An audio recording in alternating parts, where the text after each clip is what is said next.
Good morning sir. Good morning, good morning.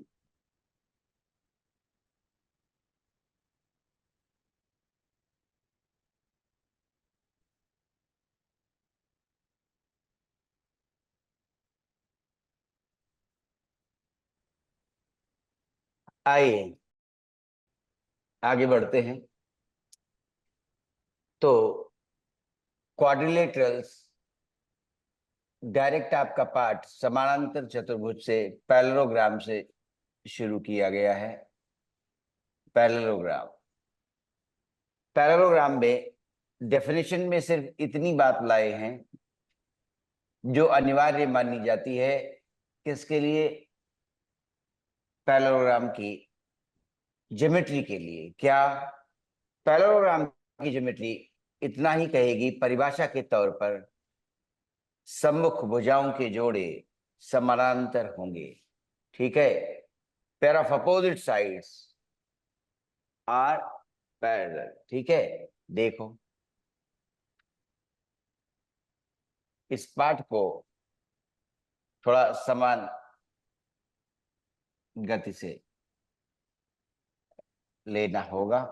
ए B C D. ठीक है, definition में सम्मुख भुजाएं ए डी बी सी हैं। ठीक है, तो A D parallel to B C. दूसरी भुजाएं ए बी और सी डी।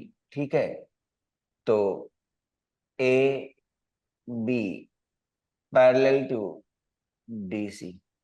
ठीक है, इस तरह से ये केवल डेफिनेशन आई, परिभाषा।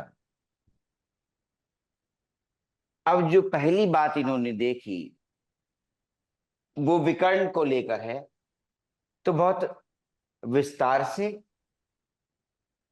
और गहराई में तथ्यों को इकट्ठा करना होगा समानांतर चतुर्भुज को लेकर। ठीक है, तो पहली थ्योरम जो बताई गई थी उसमें यही कहा गया कि कोई विकर्ण जो उठाया गया, मान ले विकर्ण एसी ले रहे हैं, तो एसी विकर्ण का क्या है, विकर्ण डायगोनल एसी।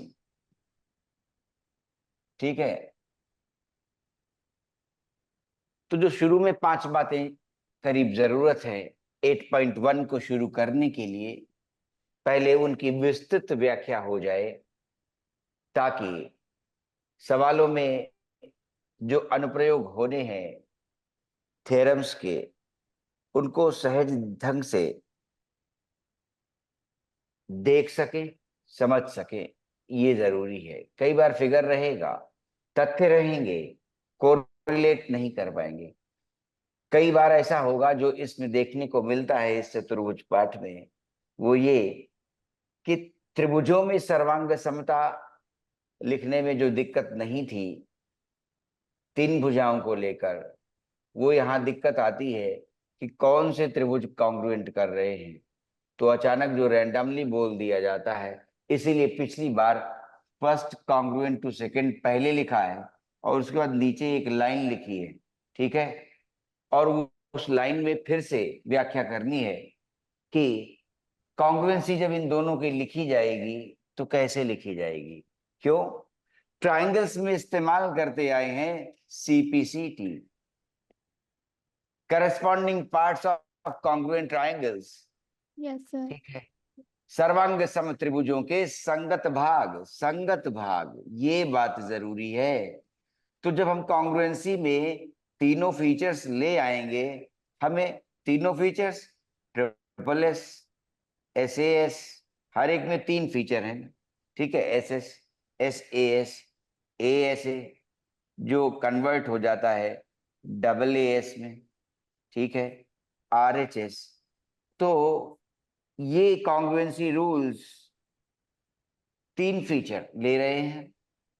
तो जब हम 3 फीचर्स लिख देंगे तो उसके बाद हमें कहना होगा इसलिए ये त्रिभुज सर्वांग सम हुए, तो संगत भाग बराबर होते हैं तो जब कॉन्ग्रुएंसी लिखी जाएगी कि किन त्रिभुजों को हमने सर्वांग सम कह दिया, उस वक्त सावधान रहना होगा कि फीचर्स तो हम ढूंढ चुके पूरे, लेकिन संगत भुजा के साथ है या नहीं। परस्पर भुजाएं, एडी और सीडी में भेद है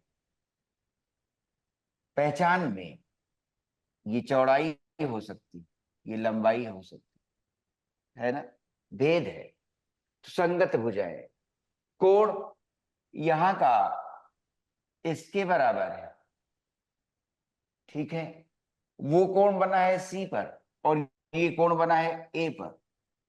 तो पैरेललोग्राम के चैप्टर में ये विसंगति देखने को मिलेगी कि जब संगत भाग मेल नहीं खा रहे होंगे और हम त्रिभुजों के नाम लिख देंगे कि वो सर्वांग सम हो गए, ये बात ध्यान देनी है, ठीक है।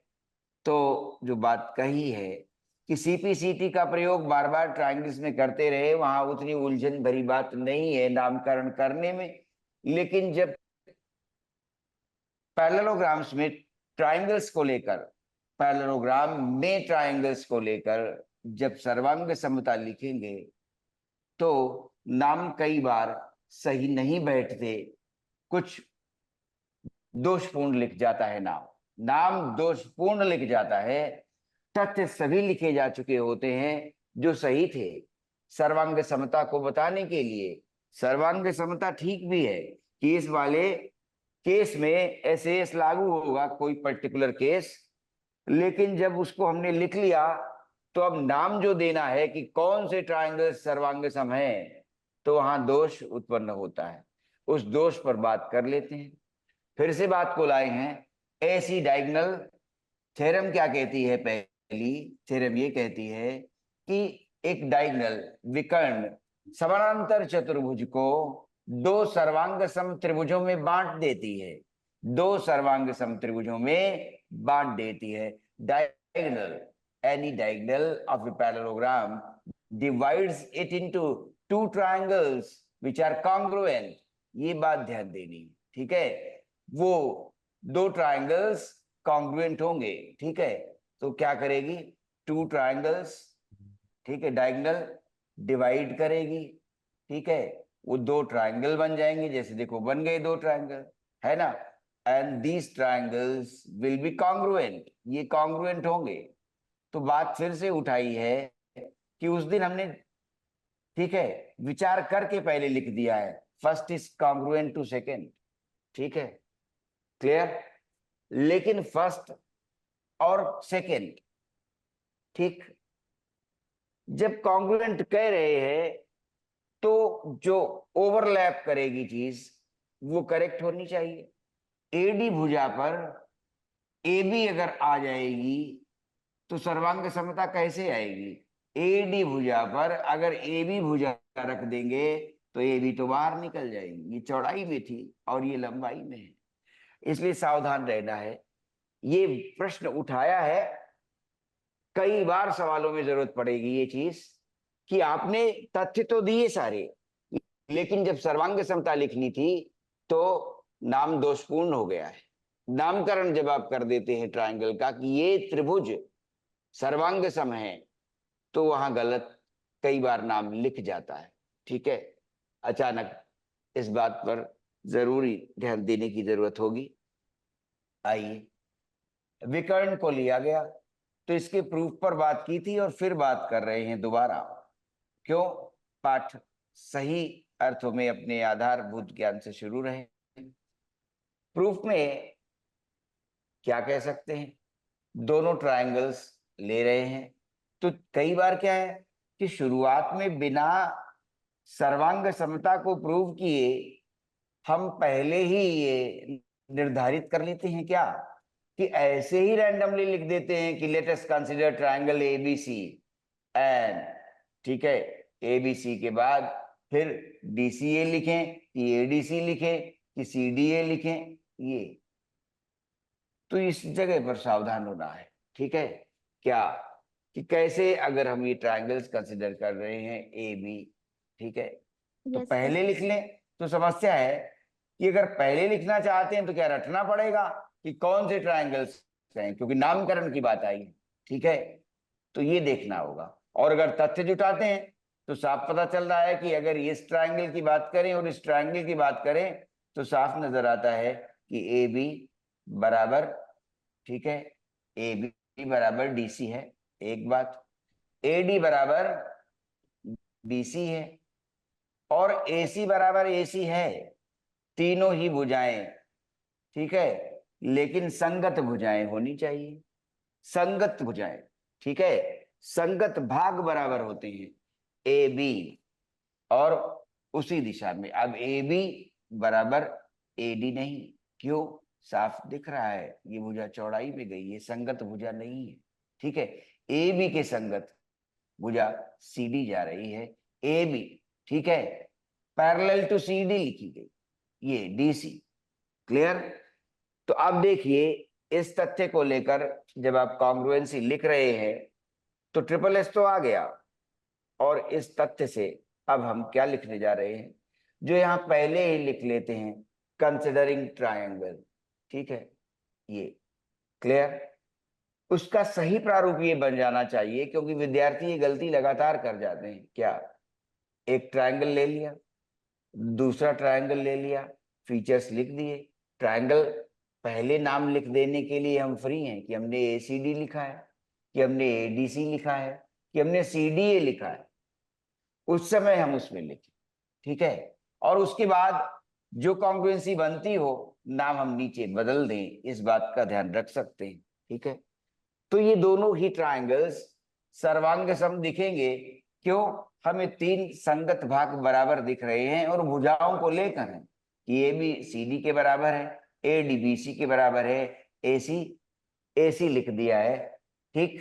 ए सी कॉमन है ना, इसलिए ए सी बराबर ए सी, ये कॉमन है, दोनों ही त्रिभुजों में उभयनिष्ठ है, कॉमन है, ठीक है, इसलिए ए सी बराबर ए सी, ठीक है, वहां दूसरा नाम नहीं आ रहा।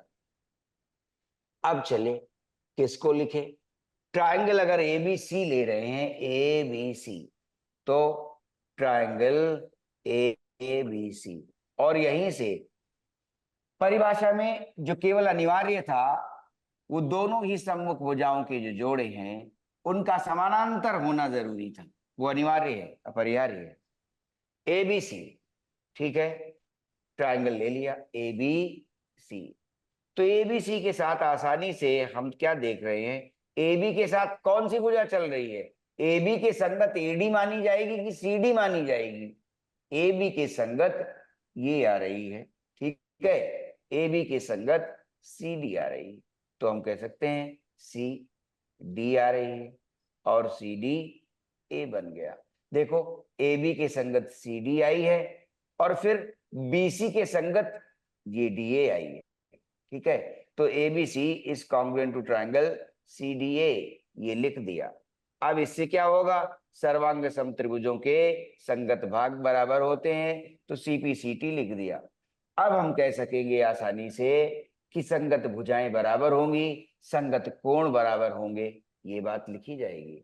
तो वो अब फीचर्स में जुड़ना शुरू हो जाएगा समानांतर चतुर्भुजों के, ठीक है, समानांतर चतुर्भुज के अब फीचर्स मिलने शुरू हो जाएंगे इस सीपीसीटी से, कि जब हमने पाया कि एक विकर्ण दो सर्वांग सम त्रिभुजों में विभाजित कर देती है समानांतर चतुर्भुज को, तब जब उसकी कॉन्ग्रुएंसी लिख चुके इन दोनों ट्रायंगल्स की, तो सीपीसीटी से जो कि संगत भाग बराबर हुआ करते हैं सर्वांग सम त्रिभुजों के, तो हम लिख सकेंगे क्या? इससे बात आई, हम आसानी से कहेंगे क्या? ए बी बराबर सी डी, ठीक है, और बी सी या ए डी बराबर बी सी लिखा, संगत भुजाएं बराबर हो गई। तो अब पता ये चला कि हम आसानी से कह सकते हैं कि समानांतर चतुर्भुज में सम्मुख भुजाओं के जोड़े केवल समानांतर ही नहीं होते, वो बराबर भी होते हैं। समानांतर चतुर्भुज में हम अब नई बात पा रहे हैं क्या?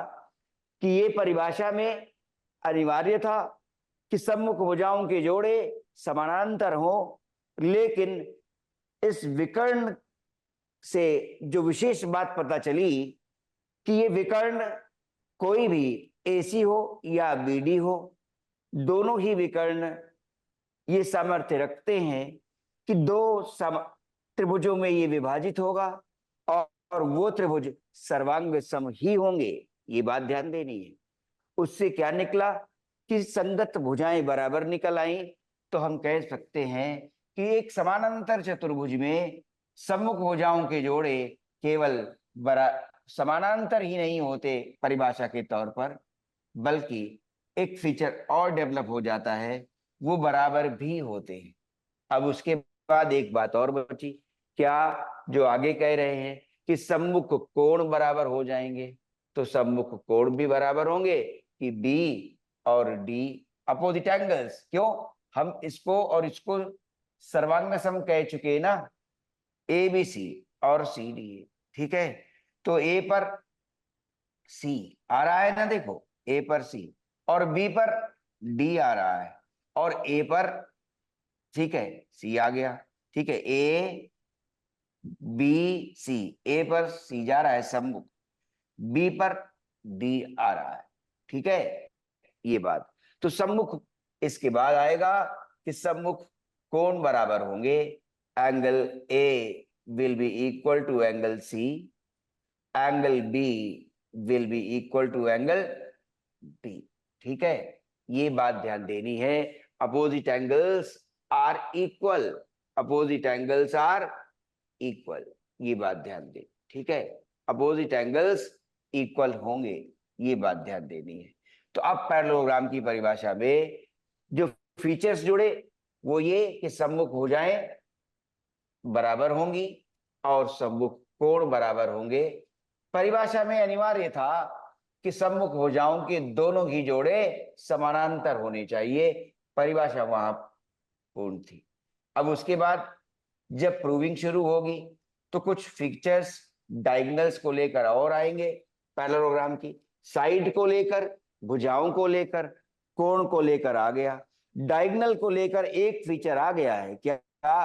कि दो सर्वांग सम त्रिभुज मिल जाएंगे, डायगोनल विभाजित कर देगी समानांतर चतुर्भुज को दो सर्वांग सम त्रिभुजों में। डायगोनल को लेकर एक अन्य फीचर और आएगा, उस पर भी बात की जाएगी अभी थोड़ी देर में। लेकिन अभी पैरेललोग्राम की ये तीन बातें यस अच्छी, सर। क्या? कि सम्मुख भुजाओं के जोड़े समानांतर हैं, बराबर भी हैं और सम्मुख कोण बराबर है। ठीक है, अब आगे बढ़ते हैं। आइए, ये पिछली समय भी लिखा जा चुका था, जिसको रिपीट किया गया है वापस। आइए, एक समानांतर चतुर्भुज में सम्मुख भुजाएं बराबर होती हैं, लिख चुके। यदि एक चतुर्भुज की सम्मुख भुजाओं का प्रत्येक युग्म बराबर हो तो वह एक समांतर चतुर्भुज होता है, ये दिखाना होगा। अब प्रमेय चल पड़ी, कन्वर्स में आ गया कि अभी हमने देखा कि सम्मुख भुजाओं के जोड़े यदि बराबर हैं दोनों ही, ठीक है, और वो निकल आए हैं बराबर कॉन्ग्रुएंसी प्रूव करने से, तो वो समानांतर चतुर्भुज होगा। तो थ्योरम का कन्वर्स ही था। एक समानांतर चतुर्भुज में सम्मुख कोण बराबर होते हैं, लिख चुके। चार हो गई थ्योरम एक तरह से। अब उसके बाद आ रहे हैं पांचवी छठी पर। ठीक है, समानांतर चतुर्भुज के विकर्ण एक दूसरे को समद्विभाजित करते हैं। ठीक है, एक दूसरे को समद्विभाजित करते हैं, इसे देखना है। समानांतर चतुर्भुज के विकर्ण एक दूसरे को समद्विभाजित करते हैं। एक समानांतर चतुर्भुज में सम्मुख कोण बराबर होते हैं, इस पर बात हो चुकी। यदि एक समानांतर चतुर्भुज में सम्मुख कोणों का प्रत्येक युग्म बराबर हो, सम्मुख कोणों का प्रत्येक युग्म बराबर हो, तो वह एक समानांतर चतुर्भुज होता है। इसको भी लिख चुके सर्वांग समता के कारण।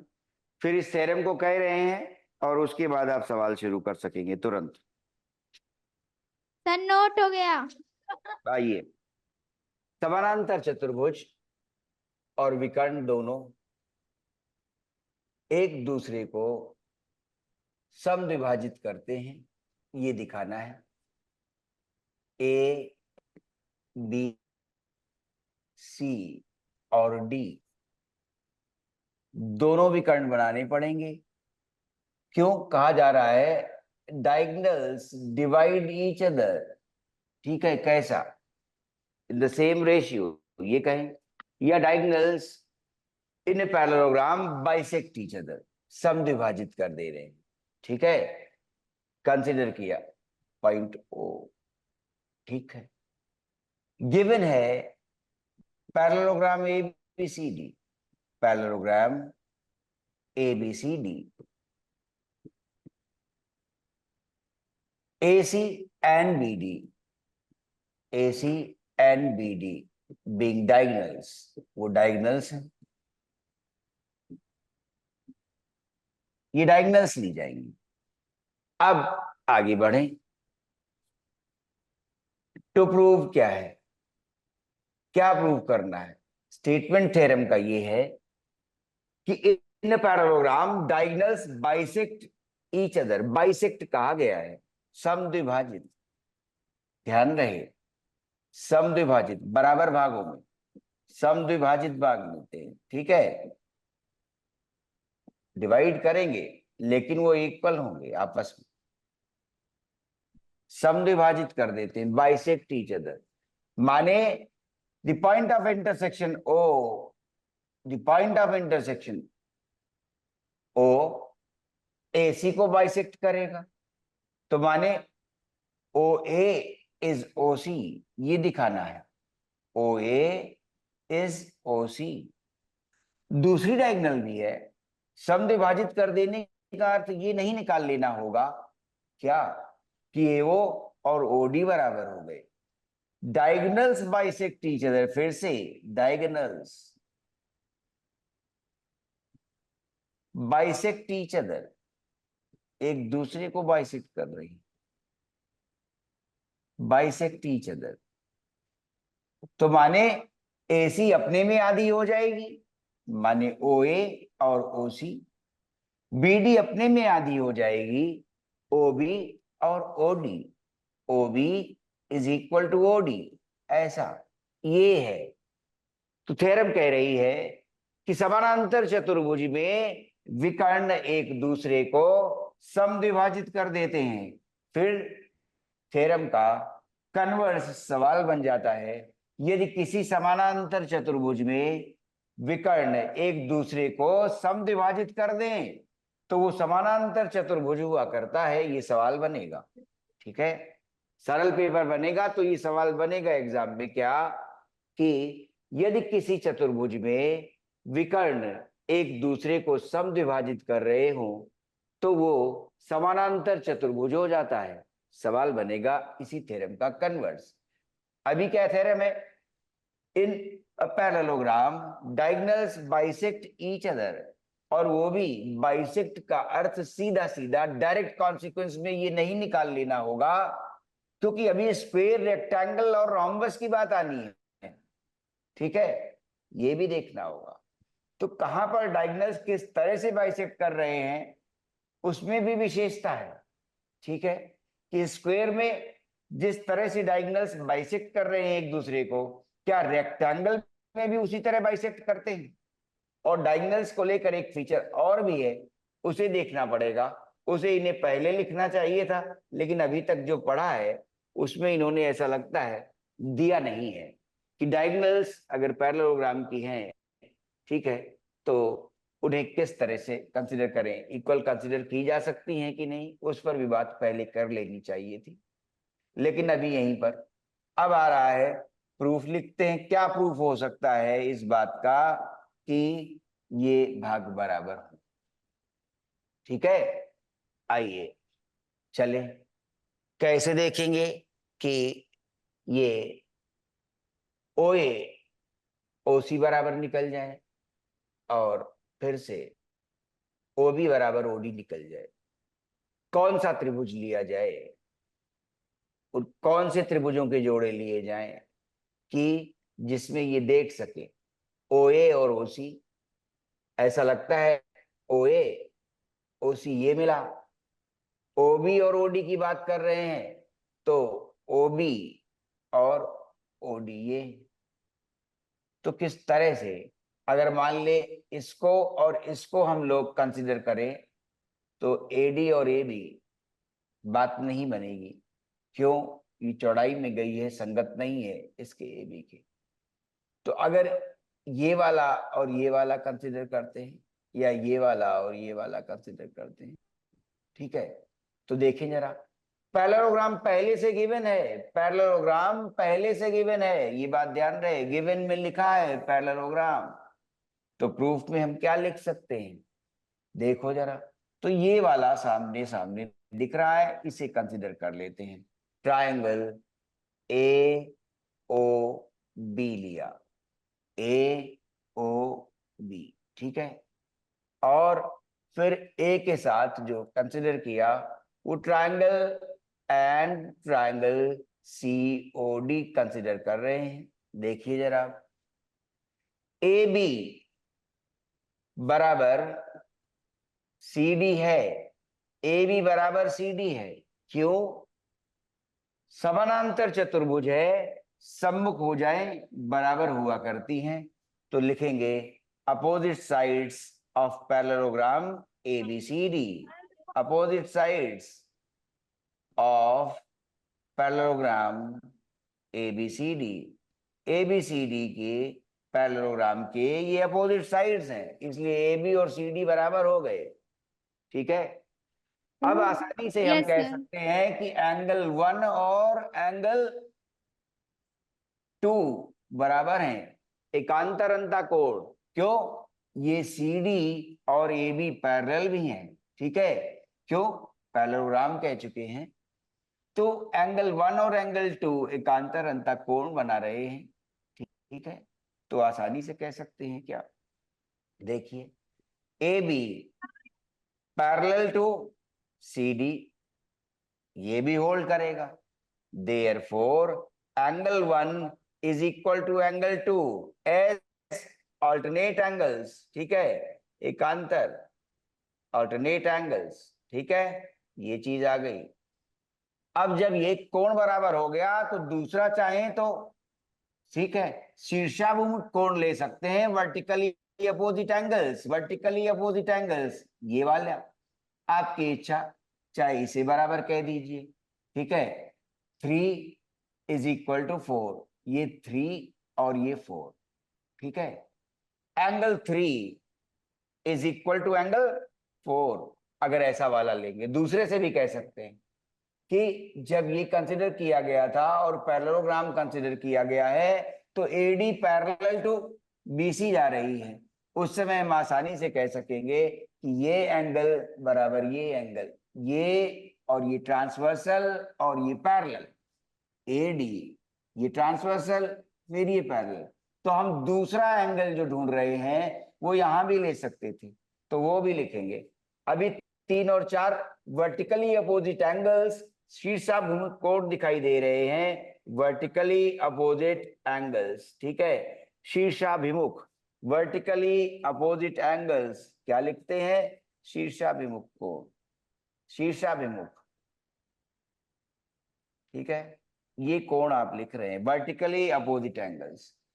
अब क्या हुआ, एक साइड इक्वल है और दो एंगल्स इक्वल मिल गए, तो आसानी से हम लिख सकते हैं triangle AOB, therefore triangle AOB is congruent to triangle COD, ठीक है, COD किस रूल से, AAS लिख सकते हैं, और अगर ऐसा वाला लिखना चाहते तो भी लिख सकते थे, ये भी एकांतर अंता कोण, तब भी वही आ जाएगा, ठीक है। तो 3 और 4, अब जब कॉन्ग्रुएंट हो गए ट्रायंगल्स तो बाई CPCT, ठीक है, संगत भाग बराबर मिलने चाहिए, ठीक है, कॉन्ग्रुएंट हुए, देयरफॉर बाई CPCT, ठीक है, क्या हुआ, हमें संगत भाग बराबर मिलेंगे।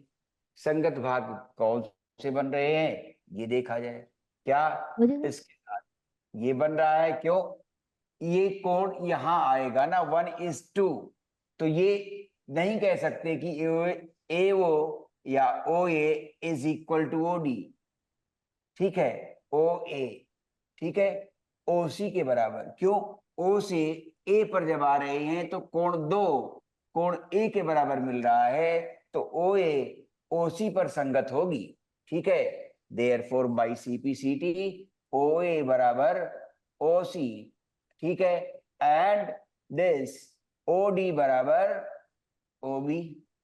ये आया, यही प्रूव करना था। प्रूव्ड। क्या?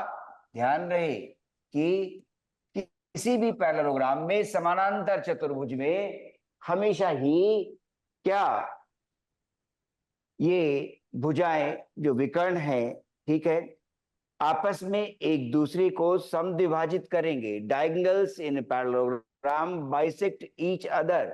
जब स्क्वायर, रोम्बस और रेक्टेंगल आएगा तब उसमें विशेष तरह से विभाजन होगा, वो अलग देखा जाएगा। लेकिन अभी in general in any parallelogram diagonals bisect each other. उन समानांतर चतुर्भुजों में, आयत में, वर्ग में, रोम्बस में हम ये देख सकेंगे कि कुछ विशेष हो जाएगा कि कहीं डायगोनल्स इक्वल हैं। तो ये नहीं कह सकते कि सभी पैरेललोग्राम्स में डायगोनल्स इक्वल हुआ करती हैं। माने हम कह दें कि बीडी और एसी बराबर हैं, दिख भी रहा है कि बीडी और एसी बराबर नहीं है, लेकिन जब रेक्टेंगल आएगा, स्क्वायर आएगा, तो डायगोनल्स बराबर दिखेंगी। रोम्बस में डायगोनल्स बराबर नहीं दिखेंगी। इसलिए समांतर चतुर्भुज में ये बात लागू नहीं होती कि ये डायगोनल्स बराबर हैं। समानांतर चतुर्भुज में ये बात लागू होगी कि डायगोनल्स एक दूसरे को बाइसेक्ट कर दे रहे हैं। लेकिन जब स्क्वायर, रेक्टेंगल और रोम्बस की बात आएगी तो उसमें ये भी देखेंगे कि किस समानांतर चतुर्भुज में डायगोनल्स लंबवत होकर एक दूसरे को समद्विभाजित कर रहे हैं, परपेंडिकुलरली बाइसेक्ट कर रहे हैं। किसमें? ये देखना होगा। तो स्क्वायर और रोम्बस में परपेंडिकुलरली बाइसेक्ट कर रहे होंगे, रेक्टेंगल में नहीं बाइसेक्ट कर रहे होंगे, ये भी दिखाएंगे। इसे भी लिख लीजिए और याद रखिएगा। पाठ तथ्य बहुत ध्यान रखने के लायक है, तब सवालों को करने में सहजता रहेगी। ये बात ध्यान देनी है। ठीक है, क्लियर? फिर अगले दिन शुरू होता है, तो अगला वीक जो आएगा इस पाठ को पूरी तरह से समर्पित रहे। कुछ 5-10 मिनट फिर से देख सकते हैं जो पढ़ाया गया है घर में समय मिलने पर। ठीक है, ओके। Yes, अब sir. अगली क्लास पढ़िए।